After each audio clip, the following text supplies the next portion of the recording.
Areas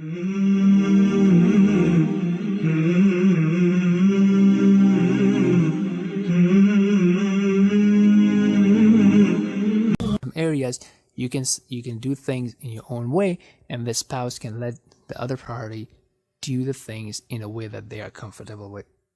Now, let's move on the part where we focus on strengthening our relationship with the Creator.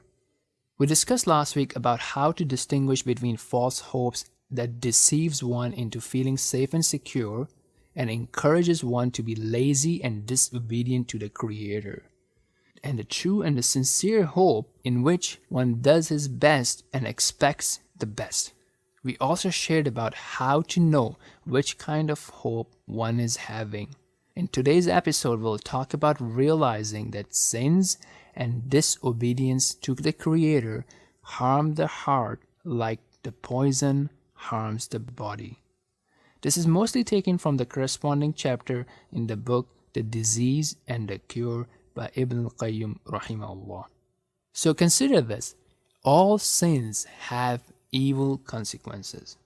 If you take a look at what happened to our father Adam, peace be upon him, and his wife, they were expelled from paradise because of a sin, because of an act of disobedience. Absolutely, they were forgiven, but the sin had a consequence.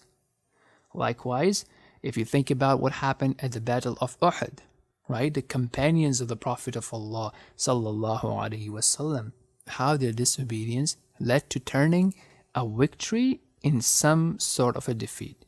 Obviously, on the greater scale of things, there was a wisdom behind it, there was a lesson behind it, and things turned out well for them, but that disobedience resulted into facing a short-term loss.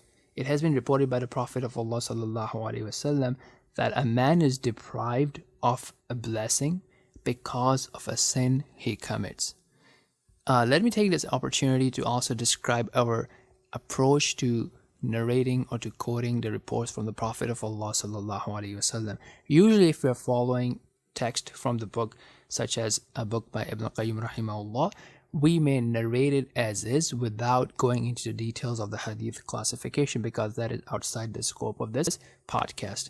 If we bring in such hadith, we would always bring in something that is the meaning of the hadith is supported by various other narrations, without going into the details of actual chain of narration.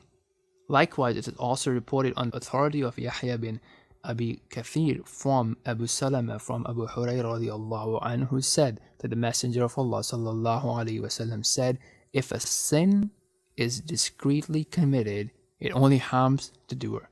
But when it is committed publicly and it is not reprimanded, it would harm everyone. So this is something to be of quite concerning to us as well.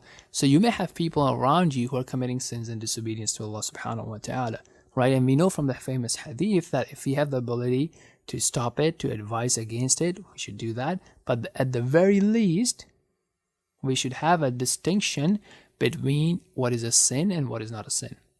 So if you see a sin being committed and nothing happens to you, you're not disturbed, you don't care about it, this may be a warning sign. Right? What effects do you feel in your heart when you see a disobedience being committed? Now, there's a very interesting narration, and because it also explains that, okay, if a sin is committed, then what? Right? So this narration is reported by Abu Hurairah radiallahu anhu, that the Prophet sallallahu alaihi wasallam said that when a believer sins, there is a black spot placed on his heart. If he repents and asks forgiveness, asks pardons, then his heart is polished. But if he does more of that sin, it increases till it gains completeness over his heart. That is the rust, right? So the Prophet of Allah sallallahu alaihi wasallam is pointing that this is the rust, the rusting of the heart, the covering of the heart that is mentioned in the kitab, in the book of Allah subhanahu wa ta'ala, where he says, كَلَّا بَلْ رَانَ عَلَىٰ قُلُوبِهِمْ مَا كَانُوا يَكْسِبُونَ. Nay, but on their heart is a run. This is the covering, this is the rusting that is coming from the sins and the evil deeds because of what they have earned. So if we fall into it, we have to seek forgiveness from Allah subhanahu wa ta'ala and to realize that this was an act of disobedience that we should not have committed. and to plan for it and to regret it and to move forward having a plan in place not to do it. Now, there's another very important point here that people continue to underestimate, because when somebody commits a sin, they do not see any consequences right away in general, and they may not regard it as a big deal. But what can happen and does happen is sometimes and many times the effects of the sins are delayed. So it's not that you will see something happening right away, right? As if you lose something or you see an effect. Sometimes the effects are delayed, and that can be very misleading if you do not have the right understanding of the sins.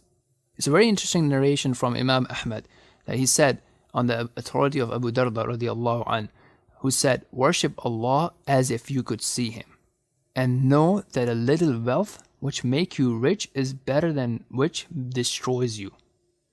You should know that piety never decays and that sins are never forgotten." So they may act like a slow poison as well, that you may not see the effects, but over time you see the effects.